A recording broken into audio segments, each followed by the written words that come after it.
আসন সমঝোতার বিষয়ে কাল পরশুর মধ্যেই চূড়ান্ত ঘোষণা করা হবে বলে জানিয়েছেন জামায়াতে ইসলামীর আমির ডাক্তার শফিকুর রহমান। তিনি বলেন, আমরা সবার সামনে একসঙ্গে বসব। এ বিষয়ে সাংবাদিকদের দাওয়াত দেওয়া হবে বলেও তিনি উল্লেখ করেন। জাতীয় নাগরিক পার্টি এনসিপির আহ্বায়ক মোহাম্মদ নাহিদ ইসলাম এবং বাংলাদেশ খেলাফত মজলিসের আমির মাওলানা মোহাম্মদ মামুনুল হক সৌজন্য সাক্ষাৎ করেছেন।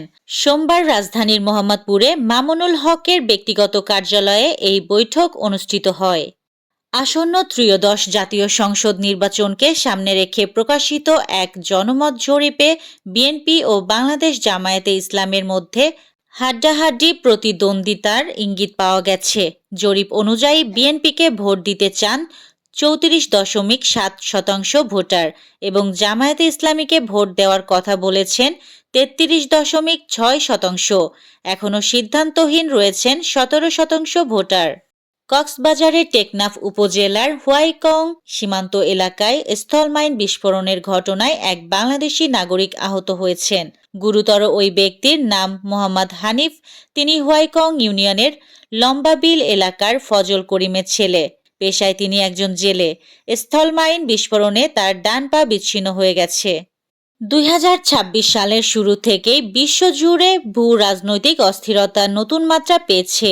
এরই মধ্যে নতুন করে আলোচনায় এসেছেন বুলগেরিয়ার রহস্যময় নারী ও তথাকথিত ভবিষ্যৎ দ্রষ্টা বাবা ভাঙ্গা। তার অনুসারীদের দাবি, বহু বছর আগেই তিনি ভবিষ্যৎবাণী করেছেন 2026 সাল পৃথিবীতে যুদ্ধ ও ধ্বংস ডেকে আনবে। এই নারী যুক্তরাষ্ট্র 9/11 হামলা, প্রিন্সেস ডায়নার মৃত্যু ও বিশ্বশক্তি হিসাবে চীনের উত্থানের মতো ঘটনার নির্ভুল পূর্বাভাস দিয়েছিলেন বলে কথিত আছে। ভারতের আসাম রাজ্যের কাছাড় জেলায় একটি বড় গ্যাস বেলুন উদ্ধার হওয়াকে ঘিরে স্থানীয়দের মধ্যে আতঙ্ক ছড়িয়ে পড়ে। প্রাথমিকভাবে ধারণা করা হচ্ছে বেলুনটি বাংলাদেশ থেকে উড়ে গেছে।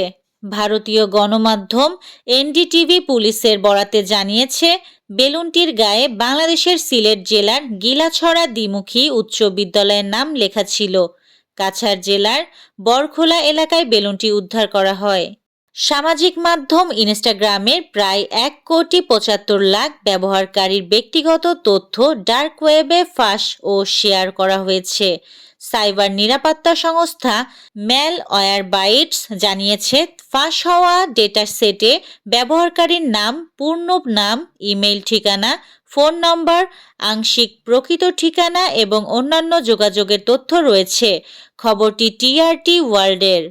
মোস্তাফিজ বিশ্বকাপ দলে থাকলে বাংলাদেশ দলের নিরাপত্তা ঝুঁকি বাড়বে, জানিয়ে আইসিসির চিঠি। এবার প্রশ্ন, পাকিস্তানের সাবেক স্পিনারের আইসিসি থাকার দরকার কি? এই ছিল আজকের শীর্ষ সংবাদ। ছিলাম আমি ইয়াসমিন আক্তার, সুরমা টিভি 24।